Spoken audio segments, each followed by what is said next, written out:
Hello everyone, welcome to Grammar Spark 08. I am Nikita and in this series we will learn grammar from beginning. So guys, today we will discuss that topic which students find most difficult in speaking as well as writing of grammar portion. So that topic is tenses. आज से हम अपने tenses start कर रहे हैं, ठीक है। तो टेंसेस क्या होते हैं? जो हमारे टाइम को, जो हमारा वर्क परफॉर्म हो रहा है, एक्शन हो रहा है हमारा, कब हो रहा है? प्रेजेंट में, पास्ट में, फ्यूचर में, वो हमारे टेंसेस डिस्क्राइब करते हैं, ठीक है। तो आज हम स्टार्ट करेंगे अपने फर्स्ट टेंस से, that is simple present tense. Simple present tense. तो सिंपल प्रेजेंट टेंस क्या होता है, मैं आपको इसमें ट्रांसलेशन, ताकि आपकी स्पीकिंग भी हो जाए एंड राइटिंग बैक एक्सरसाइज दोनों सिखाऊंगे। सिंपल प्रेजेंट टेंस की हम रिकॉग्नाइजेशन कैसे करेंगे? जिन सेंटेंस के लास्ट में ता है, ते है और ती है आएगा, वो हमारा कौन सा होगा? Simple present tense. For example, खाता है, जाते हैं, बोलती है, ठीक है। इनकी हम रिकॉग्नाइजेशन, पहचान कैसे करेंगे? ता है, ते है, ती है, तो वो हमारा कौन सा होगा? Simple present tense. अब इसमें क्या लगता है? वर्ब की फर्स्ट फॉर्म, साथ में लगता है एस या ईएस, ठीक है।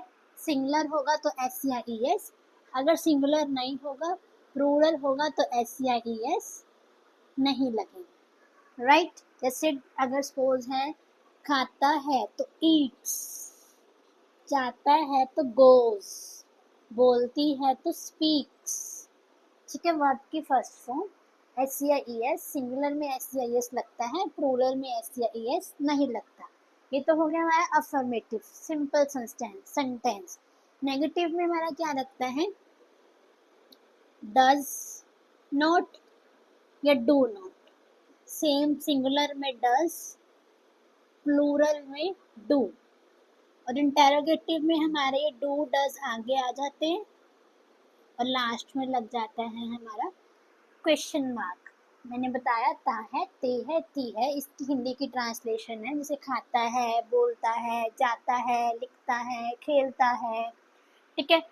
वर्ब की फर्स्ट फॉर्म लगती है एस या ईएस, सिंगुलर के साथ, प्लूरल के साथ एस या ईएस नहीं लगता। ईट का ईट रहेगा, गो का गो रहेगा।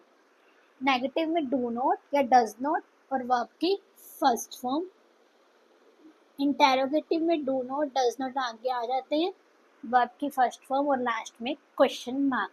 अब फॉर एग्जांपल मैं लिख रही हूँ, राधा पत्र लिखती है। अब ती है, सिंपल प्रेजेंट टेंस है, राधा की क्या बनेगी? राधा। लिखने की क्या होती है? राइट। अब राधा एक है, सिंगुलर है, क्या आ जाएगा? राइट्स। पत्र की क्या हो जाएगी? A letter. Radha writes a letter. अब इसी का ही अगर हम करें नेगेटिव, राधा पत्र नहीं लिखती है, तो इसकी क्या बनेगी? राधा का राधा।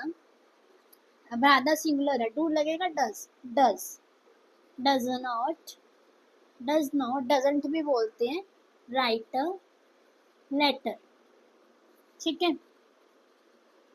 अब क्या राधा पत्र लिखती है? ये है हमारा इंटेरोगेटिव सेंटेंस, क्वेश्चन मार्क वाला। क्या राधा पत्र लिखती है? Does Radha write a letter? Question mark. जब हम डज का यूज करते हैं, डज में हमारा ऑलरेडी एस या ईएस इंक्लूड है, तो हमारी वर्ब की फर्स्ट फॉर्म लगेगी डज के साथ।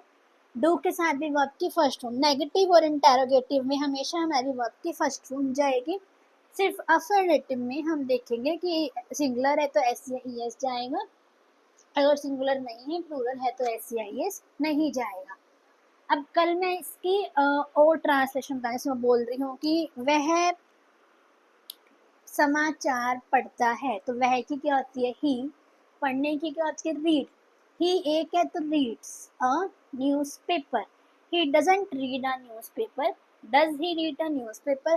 कल मैं ऐसे ही काफ़ी सारे ट्रांसलेशन हम डिस्कस करेंगे, पहले हमारे सिंपल प्रेजेंट टेंस की, नेक्स्ट से हम डिस्कस करेंगे आपकी इंग्लिश ग्रामर में बैक एक्सरसाइज कैसे आती है सिंपल प्रेजेंट टेंस की, ठीक है।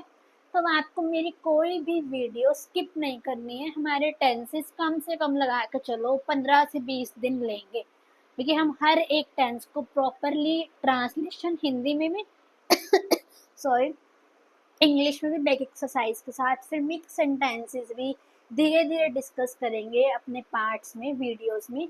तो उसके लिए आपको मेरे चैनल को बिल्कुल भी अब मतलब मिस नहीं करना डेली की वीडियो।